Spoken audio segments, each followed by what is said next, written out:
Finally, after a long wait, we have the much anticipated return of Shingeki no Kyojin, better known as Attack on Titan, in a fabulous 1-hour special episode where we can continue the story of our protagonist Eren, who has become the founding Titan, and his advance with the Colossal Titans in the rumbling to end humanity, which oppressed him so much on the island. So, without further ado, let's begin with the first special chapter of Shingeki no Kyojin, the final chapters.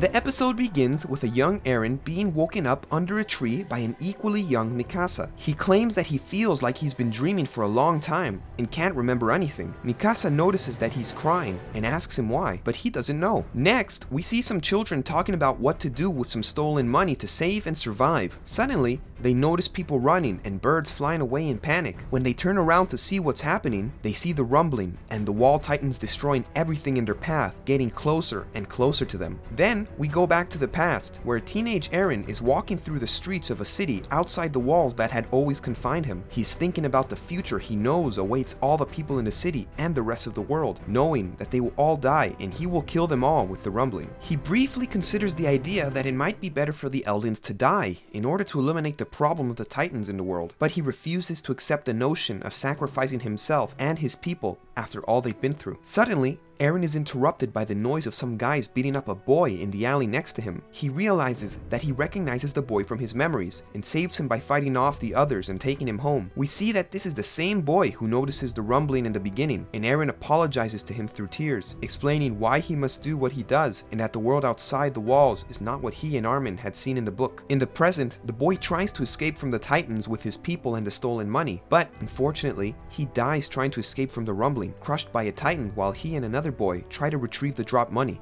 believing it might be of use to them. We see how people are trying to flee from the Titans with desperation, begging and screaming, some looting to survive and others pleading for the gates to be open to let them escape, but they don't succeed, leading them all to the same fate, to die and be crushed by the Titans along with the buildings, houses, shops, towns and cities, leaving only a trail of footprints and shattered debris of what were once places populated by human beings, animals, and other forms of life. When they reach the part where Eren fought the Hammer Titan, we see its remains, but the Titans destroy it too, showing no mercy for any form of life or place outside of the walls, until we finally get to see Eren as a founding Titan, an enormous Titan that lacks flesh, making it the most terrifying transformation of all. Its ribcage is much larger than its head and legs, with flesh only on these sites, while everything else is made up of pure bones, similar to that of a Spinosaurus, crawling among the Titans while feeling like the freest man in the world. Armin and Annie appear together on a ship where they have a conversation. Annie thanks Armin for talking to her all those years she was frozen, and for realizing that he had feelings for her, as evidenced by Hitch teasing him in front of her. Although she doesn't understand why Armin has feelings for her, Annie believes he's a good person because he approached her even though she was his enemy. Armin disagrees and reveals that he has killed many people, including civilians, children, and even his own comrades. However, a part of him always believed in the promise he made with Eren to explore the world, but now he realizes that the world is not as wonderful as they thought it was based on the book they read. We then see Hange and Azumabito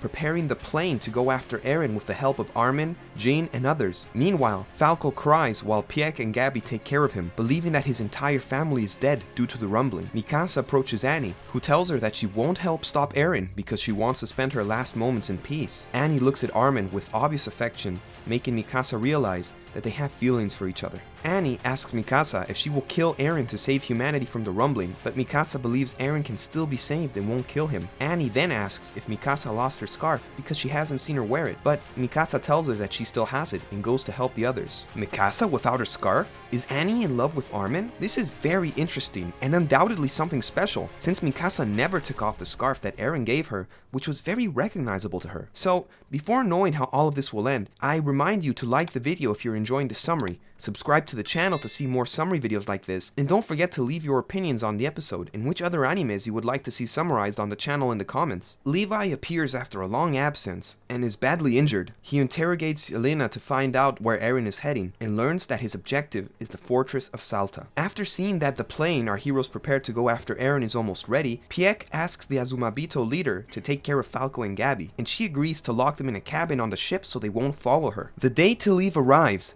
and the plane will be ready in about an hour. Annie talks to Pieck and Reiner and tells him she will escape alone on a boat because she no longer wants to fight and wants to be at peace. Reiner apologizes to Annie for everything that happened before leaving, and she says goodbye to everyone before boarding the ship with the others. Pieck and Reiner approach Hange and Levi to tell them that they will participate with them, exciting Hange more than usual, with the idea of having new titans like the cargo nearby to learn their characteristics. Oh, our Hange, never changing her obsession with titans. Then Hange wonders if Levi and if their comrades will be watching them with pride, but he just silences her as he reminds her of how Erwin used to speak. Everything is going great, so they can leave before the rumbling catches up to them, but for their bad luck, Flock appears dying and bleeding, shooting with little accuracy until Mikasa stops him with the maneuvering equipment, leaving him on the ground where everyone else surrounds him. The problem with this is that Flock shot the fuel tank of the plane, which they don't have time to fix, because when they try to weld it to leave without problems, everything shakes because the rumbling is already here, and they have to leave quickly. Flock dies, telling Hange and Jean that the island's only hope is their demon,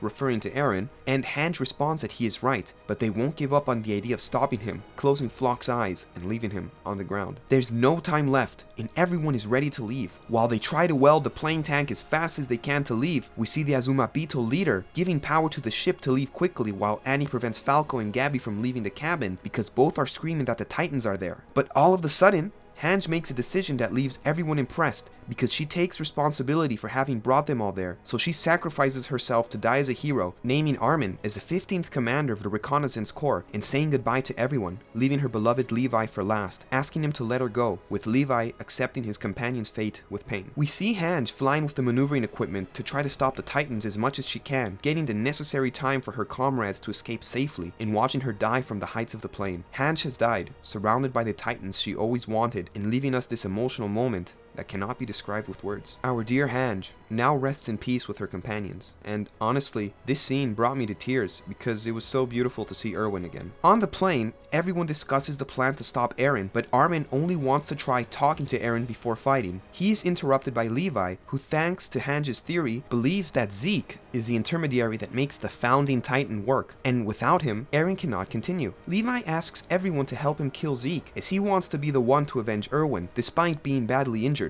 This leads to a conversation where everyone finally feels equal because of the circumstances they have faced. Although they cannot undo all of the damage they have done, they commit to striving to save humanity and improve the situation. Reiner remembers something that Eren told him the night before the attack on Liberio, saying that he believes he understands what's going through Eren's mind at the moment. He thinks that Eren is suffering because destroying humanity is not easy to bear. That's right, Eren wants to stop him, but how do they know this? Well, it's easy. Eren has not taken away their Titan powers, and with this, they could successfully stop the rumbling. Eren then transports everyone to the paths and makes it clear that he will not leave Paradise's fate to chance. The rumbling will continue to advance, but if they want to stop it, they are free to do so. He will take away the world's freedom to achieve his own, but everyone there is free to decide what to do. Eren is not open to dialogue, so they only have one last option. They can defend the world's freedom, but to do that, they must kill Eren. Everyone returns to the plane surprised, as Reiner was right, and Armin realizes that if there's no chance for dialogue, he only has the option to kill his friend to save humanity from destruction. Meanwhile on the ship, Annie has a conversation with the leader of the Azumabitos, where they talk about their destination, which is Hizuru, and how the Azumabito leader carries the weight of regret for her actions, starting to cry with Annie. At that moment, they are interrupted by Falco and Gabby, because Falco needs to tell Annie about a dream he had, where he saw memories of Zeke, and it was as if the power of his Titan was manifesting, as the strongest and most present memory was him flying through the skies, telling Annie confidently that he believes he can fly. Later, we see on the other side that some Eldians managed to escape the rumbling by train towards Fort Salta, among whom we can distinguish family members of Falco, Reiner, Gabby, Annie, and Pieck, who seek to take a dirigible from those in the fort to escape the rumbling through the skies. However, when they arrive, there's nothing left, and it is too late, as the dirigibles were decided to be used by those in Fort Salta as a last resort to fight against Eren and the rumbling. They end up launching explosives at the founding Titan, failing in the attempt as Eren makes the Beast Titan of Zeke